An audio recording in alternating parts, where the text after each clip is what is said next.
What's going on, YouTube fam? It's been a while out there, and just want to touch base with you here on a new settings for your A8H, and also it'll cover some of the LED TVs out there as well, the 900H, the 950H, as well as the Z9F, and of course the 950G. I have a Patreon.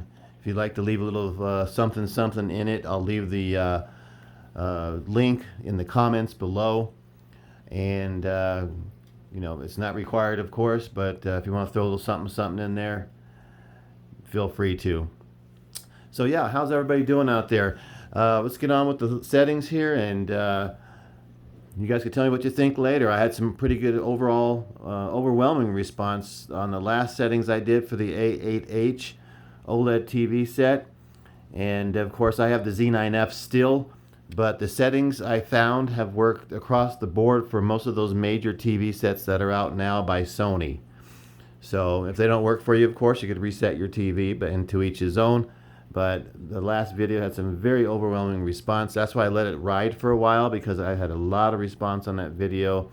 We're talking daily. So with that said, let's get on with it here. Go into your settings, and what you're going to want to do is go into the Watch TV. Just like the other time, if you haven't seen the other video, you go into external inputs, and you're going to go to HDI signal format, and you're going to put everything in enhanced here, every single one of these in enhanced. Okay, then you're going to back out of that. You're going to go into display and sound, picture. Okay, once you get in display and sound and picture, mine's already in Dolby Vision Bright. Yours should be too if you're getting a Dolby Vision signal. Okay, if you're not getting a Dolby Vision signal, you have to have a Dolby Vision signal coming in from your Blu-ray player. This is off the Blu-ray player itself. Recommended I can't even talk today. Recommended Blu-ray players are Panasonic. I believe it's the 8 series one. I can't remember the name. And of course the Sony, latest Sony that is out right now. The X700 is okay for a budget, but you want to go into the 8 series on that as well. It's a little bit more beefier. But with that said, let's get into the basic settings. Dolby Vision Bright is what we're going to be working on today.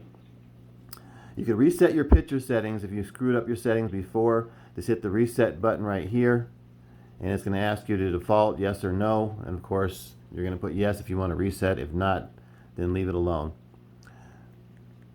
We're going to go down to brightness. We're going to have that maxed out, along with the contrast, gamma on 0. Okay.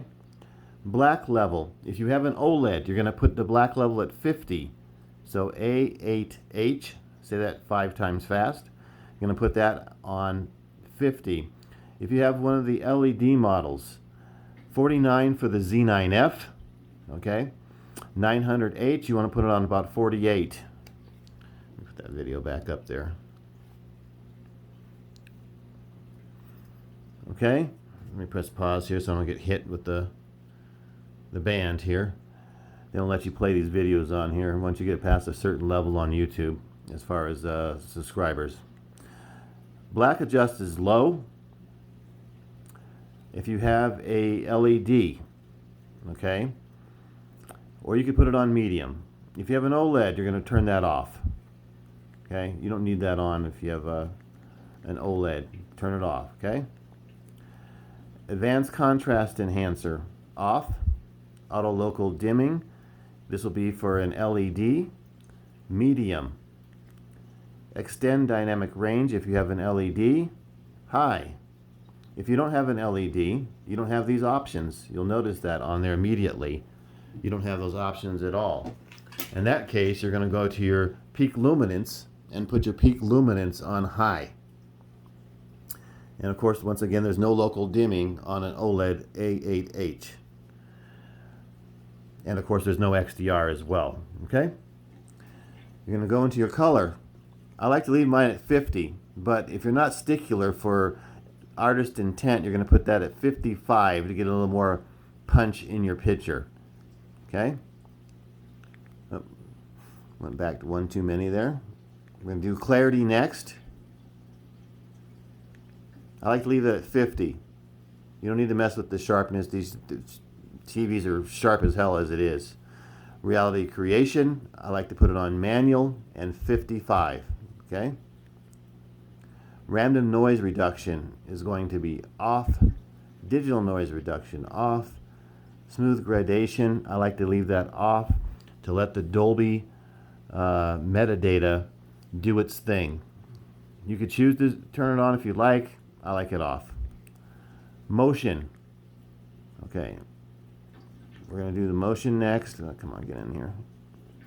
Motion flow. We're going to do custom.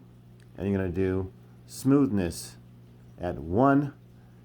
Clearness at 1 if you have an LED. If you have an OLED A8H, you're going to turn that to 0. Once again, 0 for an OLED A8H. 1 and 1 for an LED. Why do I keep doing that? I keep backing completely out of the doggone thing. My bad. Video signal is going to be left alone on auto. HDMI video ranges, of course, is going to be on auto. That seems to work out the best. Advanced color temperature. I leave it on basic, and if you think the TV is a little too warm for your liking, OLED or LED, you're going to back off to -4 on the max R gain, and on the blue gain, which is the B gain, you're going to back off to -4 on that as well. If that's too cool for you, then you'll increase these to -2. Okay, so just go into those. Let me show you. You want the R gain, -1, 2, 3, 4. There you go. That's if you feel the TV is just a little too warm for your liking. You can back off on those a little bit. It does a sensational job. It's basically a generic calibration, so to speak, if you don't have all the proper equipment to do a professional calibration. So we went through everything pretty much here. Yeah, everything's done. Dolby Vision is pretty simple. Of course, when you turn on your TV, of course, you want to make sure that's going to be, in the proper 4K, okay, coming from your Blu-ray player. You're going to want to make sure your Blu-ray player's Dolby Vision is on your Blu-ray player, of course. And then you're going to check the signal coming into your TV via HDMI, premium cables if you could afford them. If not, most HDMI cables work. And of course, if you have a 2.1 LG, you wouldn't be looking at this video anyway because Sony doesn't have 2.1 as of right now. I believe the 900H will have that here. I don't know if that's been released yet or not, but that will have 2.1 as well. So you want to set that up appropriately for everything that you do, but there's no signal coming in 2.1 for movies yet or anything of that nature. That's for gaming. So with that said, you guys have a good one, and you guys take care.